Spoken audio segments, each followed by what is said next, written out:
నమస్కారం. వారధి వారాహి వార్తలు విశ్లేషణ కార్యక్రమానికి స్వాగతం. ముందుగా ఆంధ్రజ్యోతి దినపత్రిక నుంచి ఏ వార్తలు వచ్చాయన్న విషయాన్ని తెలుసుకునే ప్రయత్నం చేద్దాం. ఆనందపురం మండలం ప్రజాప్రతినిధులు నాయకులతో గంటా శ్రీనివాసరావు చర్చలు. జీవీఎంసీలోకి భీమిలి, ఆనందపురం, పద్మనాభం మండలాలు నగరపాలక సంస్థలో కలిపితే శరవేగంగా అభివృద్ధి చెందుతున్నట్టు చెప్తున్న గంటా శ్రీనివాసరావు 10 ఏళ్ల వరకు ఇంటి పన్నులు పెంచకుండా చూస్తానని హామీ ఇచ్చారు. నాయకులు అంగీకారం. మొత్తం 64 పంచాయతీలు. క్యాంపు కార్యాలయంలో నాయకులతో ఎమ్మెల్యే గంటా శ్రీనివాసరావు సమావేశం. మహావిశాఖ నగరపాలక సంస్థ జీవీఎంసీలో భీమిలి, ఆనందపురం, పద్మనాభం మండలాలు పరిధిలోని 64 పంచాయతీలు విలీనంకు ప్రభుత్వం పరిశీలనలో ఉన్నట్లు తెలుస్తుంది.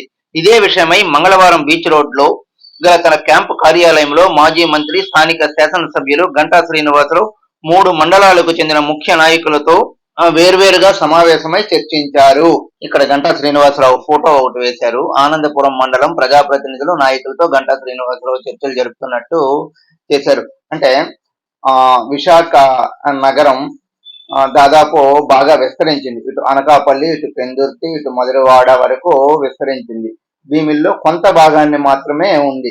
ఇప్పుడు గంటా శ్రీనివాసరావు అక్కడ భీమిలి నియోజకవర్గ ఎమ్మెల్యేగా అయిన తర్వాత ఇంకా అక్కడ ఉన్నటువంటి ఒక 2-3 మండలాలు, ఆనందపురం మండలం, పద్మనాభం మండలం విలీనం చేయాలి అన్నది ఒక ఆలోచనతో ఈయన నిన్న కార్యకర్తల సమావేశం ముఖ్య నాయకులతో కూడా కలిసి వేర్వేరుగా అంటే మండలాల వారీగా మాట్లాడి ఎలా అయినా జీబీఎంసీలో కలిస్తే మనకు శరవేగంగా అభివృద్ధి పనులు జరుగుతాయి, దీంట్లో ఎటువంటి ఆక్షేపణ లేదు, ఎటువంటి అనుమానాలు నివృత్తి చేయాల్సిన అవసరం కూడా లేదు, జీవీఎంసీ పరిధిలో ఉంటే మన భీమిలి నియోజకవర్గం శరవేగంగా అభివృద్ధి చెందుతుంది అనే ఆలోచనతో నిన్న భీమిలి నియోజకవర్గంలోని ఆయన క్యాంపు కార్యాలయం బీచ్ రోడ్ లో ఉన్నటువంటి క్యాంపు కార్యాలయంలో సమావేశం ఏర్పాటు చేసి దీనిపైన చర్చ జరిపితే ఏళ్ల వరకు వసూలు చేయము, ఇదే పన్నులతో వెళతామని ఒక హామీ ఇవ్వడం జరిగింది.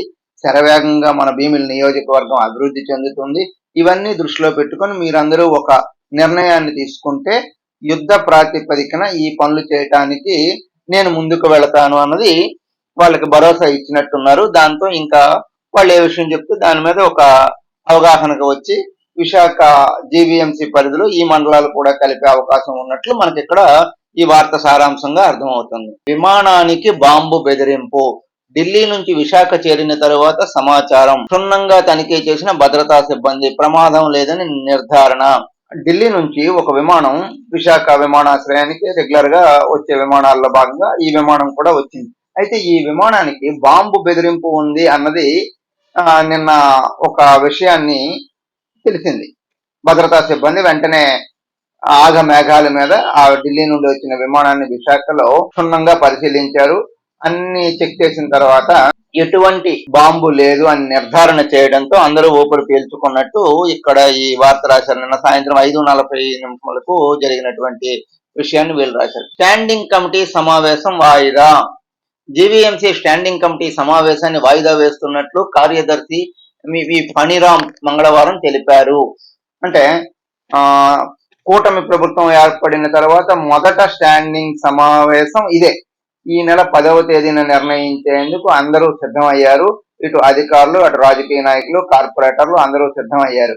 ఈ తరుణంలో ఇప్పుడు ఏం జరిగింది అంటే విజయవాడ వరదలు ఉద్రిక్తంగా ఉండడంతో ఉద్రిక్త పరిస్థితుల్లో అక్కడ వరదలు ప్రవహించటం, నగర వీధుల్లోకి నీరు రావడంతో చంద్రబాబు నాయుడు ముఖ్యమంత్రి ఆదేశాల మేరకు విశాఖపట్నం నగరపాలక సంస్థ కమిషనర్ సంపత్ కుమార్ తన సిబ్బందితో కలిసి విజయవాడ పరిశీలనకు వెళ్లారు. అక్కడ సహాయ చర్యల్లో పాల్గొనడానికి వెళ్లిన కారణంగా స్టాండింగ్ కమిటీ సమావేశం వాయిదా వేస్తున్నామన్న విషయాన్ని తెలియజేశారు. అది ఇక్కడ వీళ్ళు రాశారు. ఇక ఈ నెల 10న జీవీఎంసీ కౌన్సిల్ సమావేశంలో తీర్మానం అన్నది ఒకటి పెట్టారంటే యాక్చువల్ గా కౌన్సిల్ సమావేశం జరిగితే ఆ 10వ తేదీన ఈ చెత్త పన్ను రద్దు పైన ఒక నిర్ణయం తీసుకోవాలని కూటమి ప్రజా ప్రతినిధులు, కార్పొరేటర్లు యోచన. తాము అధికారంలోకి వస్తే యూజర్ ఛార్జీలు రద్దు చేస్తామని చెప్పారు. ఎన్నికల సమయంలో ఇచ్చిన హామీని నిలబెట్టుకుంటాం. ఇప్పటికే వసూళ్లు నిలిపివేసిన జీవీఎంసీ అధికారులు. అంటే చెత్తపై పన్ను గత ప్రభుత్వం వైసీపీలో ఉన్నప్పుడు వేశారు. దీనిపైన కొంత యాజిటేషన్ వచ్చింది, కొంత కలెక్షన్ అయింది, కొంత కలెక్షన్ అవ్వలేదు. ఇవన్నీ మనకు తెలిసిన విషయాలు. ఇప్పుడు కూటమి ప్రభుత్వం వచ్చిన తర్వాత చెత్త పన్నుని ప్రత్యక్షంగా రద్దు చేస్తామని చెప్పారు. దాన్ని తీర్మానం ద్వారా చేయాలి అన్నది ఒకటి కౌన్సిల్ లో పెట్టి చేద్దాం అనుకున్నారు. బీచ్ రోడ్ లో హెలికాప్టర్ మ్యూజియం UH-3H ఇవ్వడానికి నేవీ అంగీకారం. 80 లక్షలతో టెండర్లకు ఆహ్వానించిన VMRDA. సిఆర్ఆర్ మ్యూజియం చెంతనే AU కన్వెన్షన్ హాల్ సెంటర్ ముందు ఏర్పాటు. విశాఖపట్నం సాగర తీరం రామకృష్ణ రోడ్డు సాగర తీరంలో ఒక సబ్మెరియన్ ఉంది. TU-142 విమానం ఒకటి అక్కడ పెట్టారు. పర్యాటకులను ఆకర్షించేందుకు ఆ నమూనాలన్నీ పెట్టి పర్యాటకులను చాలా ఆకర్షిస్తున్నారు. హెలికాప్టర్ మ్యూజియం నమూనా అన్నది మరొక టూరిజం స్పాట్ గా ఏర్పాటు చేయడానికి అదుపు తప్పిన లారీ 2 లారీల డ్రైవర్లు సహా 3 మృతి. ఆనందపురం వద్ద ప్రమాదం జరిగింది. దీంట్లో 3 డ్రైవర్లు చనిపోయేటట్టు వీళ్ళు ఫోటోస్ తో పాటు వేశారు. ఇక కదము తొక్కిన కార్మికులు. ఏఐటిసి జాతీయ సమావేశాల ముగింపు సందర్భంగా మంగళవారం సాయంత్రం నగరంలో ర్యాలీ నిర్వహించిన కార్యక్రమాలు. కార్మికులు. ఈనాడు విశాఖపట్నం ఏమి రాశారు? మహాపూర్ణాహుతితో శ్రావణ లక్ష్మి పూజల ముగింపు. శ్రావణ లక్ష్మి పూజల ముగింపు. నిన్నటితో శ్రావణ మాసం అయిపోయినట్టుంది, అమావాస్య వస్తుంది కాబట్టి శ్రావణ మాసం ముగింపు పూజలు నిన్న చక్కగా చేశారు. కనక మహాలక్ష్మి అమ్మవారిలో ఒక ఫోటో వేసి రాశారు. ఏఈ శ్రీనివాసులు రెడ్డి వీళ్ళందరూ చేసి ఒకటే ఎక్కడ వీళ్ళు రాసుకున్నారు. ఇక భూమి లోపల అంతటా లోపాలే అన్నది ఒకటి రాశారు. గాజువాక నియోజకవర్గం, పెందుర్తి నియోజకవర్గంలో ఎలా ఉంది? నూతన యూజీడీ ప్రాజెక్టులు 2 ప్రాంతాల్లో ఉన్నది. ప్యాకేజీలు 2. మొదటి ప్యాకేజీకి 309.94 కోట్లు పెందుర్తి. ఇలా మొత్తం ఒక విశ్లేషణాత్మకమైనటువంటి కథనాన్ని వీళ్ళు రాసుకొచ్చారు. నగరంలో గందరగోళంగా యూజీడీ వ్యవస్థ దారుణంగా నిర్వహణ. చినుకు పడితే వీధులు జలమయం. అంటే విజయవాడలో ఎలా జలమయం అయిపోయి భవిష్యత్తులో కూడా వైజాగ్ లో అలాంటి ప్రమాదం ఉంటుందేమో ముందు జాగ్రత్త చర్యగా వీళ్ళు ఒక వార్తని రాసుకొచ్చారు. విశాఖలో ప్రభుత్వ నర్సింగ్ కళాశాలలో ఏళ్ల తరబడి 25 సీట్లతోనే నడుస్తుంది. రాష్ట్రంలో మిగిలిన ప్రభుత్వ కళాశాలలో BSc నర్సింగ్ సీట్లు 40 నుంచి 100 వరకు ఉన్నాయి. ఇక ఇక్కడ కూడా అది పెంచాలి అన్నది మొత్తం ఓవరాల్ గా వీళ్ళు ఒక స్టోరీ ఎక్కడెక్కడ ఏంటి అన్నది రాసుకొచ్చారు. ఇక విజయవాడకు 1400 మంది పారిశుద్ధ్య కార్మికులు. బస్సుల్లో వెళుతున్న పారిశుద్ధ్య కార్మికులు 29 బస్సుల్లో తరలింపు. విశాఖపట్నం నుంచి విశాఖపట్నం నగరపాలక సంస్థ, మహావిశాఖ నగరపాలక సంస్థ నుంచి విజయవాడలో విధులు నిర్వహించేందుకు పారిశుద్ధ్య కార్మికులను ఇక్కడ నుండి తీసుకెళ్ళడం, అక్కడ వరద బాధితులకి ఉన్నటువంటి ప్రాంతాలని చేయడానికి అన్నది ఒకటి వీళ్ళు ఇక్కడ రాశారు. కొండను చూస్తే గుండె జారే. విశాఖ ఋషికొండ మార్గంలో సీతకొండ వద్ద సాగర తీర దర్శన ప్రాంతాల్లో వర్షాలకు మట్టి పిల్లలు జారి పడుతున్నాయి అనేది. అంటే ఈ కొండను చూస్తే మనం ఆ వైపు నుండి అలా వెళుతున్నప్పుడు ఈ కొండని చూస్తే భయపడాల్సిన పరిస్థితి ఏర్పడుతుంది. ఏ కొండ చెరువులు ఎక్కడ జారి పడిపోతాయో ప్రాణ నష్టం జరుగుతుందో అన్నది ఈ వార్త సారాంశంగా వీళ్ళు ఇక్కడ రాసుకొచ్చారు. అటు బంగాళాఖాతం ఇటు కనువెందైన గీతం అన్నది ఒకటి రాశారు. నారా రోహిత్ కథానాయకుడిగా నటిస్తున్న సినిమా షూటింగ్ మంగళవారం ఆర్కే బీచ్ లో జరిగింది. ఓ గీతాన్ని చిత్ర బృందంపై చిత్రీకరిస్తుండగా పలువురు ఆసక్తిగా తిలకించారు. అది నిన్న ఒక షూటింగ్ అన్నమాట, ఇక్కడ విశాఖపట్నంలో జరిగింది. అది ఒక ఫోటో ఐటమ్ గా వీళ్ళు రాశారు. తెల్లవారుజామున ఘోరం. ఇది నిన్న ఇంకొక పేపర్ లో చెప్పుకున్నట్టు ఆనందపురం అనకాపల్లి జాతీయ రహదారిపై 3 చనిపోయారు. సేవాభావమే ప్రజాప్రతినిధి లక్ష్యం కావాలి. ఎంపీ ప్రజాప్రతినిధులు అందరూ అంకితమై పనిచేయాలి అన్నది ఒక దీంతో మాట్లాడుతున్న ఒక సమావేశంలో గీతం సంబంధించినటువంటి ఒక సమావేశంలో ఆయన మాట్లాడారు. సాక్షి దినపత్రిక చూసుకున్నాం. సీజనల్ వ్యాధులపై అప్రమత్తం. కలెక్టర్ హరిహేంద్ర ప్రసాద్ సీజనల్ వ్యాధులు వస్తున్న కారణంగా దీనిపైన అందరి అధికారులు అప్రమత్తంగా ఉండాలి. ఎక్కడ ఏ ఇబ్బందులు లేకుండా ప్రజలు అనారోగ్యం పాలు కాకుండా తీసుకోవాల్సిన బాధ్యతలు అధికారులపై ఉంది అన్నది అక్కడ సారాంశంగా మనకి వీళ్ళు వార్తలు రాశారు. ఇక గంటకు పోస్టింగ్ తంట. జనసేన ఎమ్మెల్యేల ఎపిసోడ్ తో అన్నది ఒక వార్త రాశారు. సిఫార్సులతో ఒక్కొక్క సిఐకే పోస్టింగ్, అది కూడా కోరిన చోట కాకుండా మరో చోట కేటాయింపు. జనసేన ఎమ్మెల్యేల ఎపిసోడ్ లో మున్నుకుండిపోయిన వైనం. ఇదంతా స్థానికుల నేతల హవా. పైనుంచి వచ్చిన ఆదేశాలు కేడర్లో అయోమయం. ఎమ్మెల్యేలకి కొన్ని పవర్స్ ఉంటాయన్నమాట. అంటే ఎవరిని ఎక్కడ మార్చుకోవాలి ఏంటి అన్నది వీళ్ళ అనుమతితోనే జరుగుతూ ఉంటాయి యాక్చువల్ గా. అయితే కూటమి ప్రభుత్వంలో అది ఎందుకో కొంత వెనకబడింది. వీళ్ళ లెటర్లకు కూడా అధికారులు స్పందించటం లేదు. మాజీ మంత్రి అవ్వచ్చు, ప్రస్తుత ఎమ్మెల్యే అవ్వచ్చు, ఎవరు ఇచ్చినా సరే అధికారులు పెద్దగా స్పందించట్లేదు. వారికి అన్ని కోణాల్లో అధికారులు పరిశీలన చేసి సమర్థవంతమైనటువంటి అధికారిని ఆ పోస్ట్ లో వేసేందుకు ఇక్కడ ప్రయత్నాలు జరుగుతున్నాయి. ఇక అధికారులదే తుది నిర్ణయం అన్న విధంగా వచ్చేటప్పటికి ఈ ఎమ్మెల్యేలు మాజీ మంత్రులు కొంత ఇబ్బంది పడుతున్నట్లు తెలుస్తుంది. ప్రస్తుత ఎమ్మెల్యేలు ఎదుర్కొంటున్న ఇబ్బందులను ప్రధానంగా పోస్టింగ్ల తంట. అంటే గంటా శ్రీనివాసరావు ఆ లెటర్లు ఎందుకు పనికి రాకుండా చెత్తబుట్టలు అవుతున్నాయి అన్న సారాంశంగా ఈ వార్త రాసినట్టు మనకు అర్థం అవుతుంది. మట్టి గణపతినే పూజిద్దాం, మేయర్ హరి వెంకట కుమారి పిలుపు.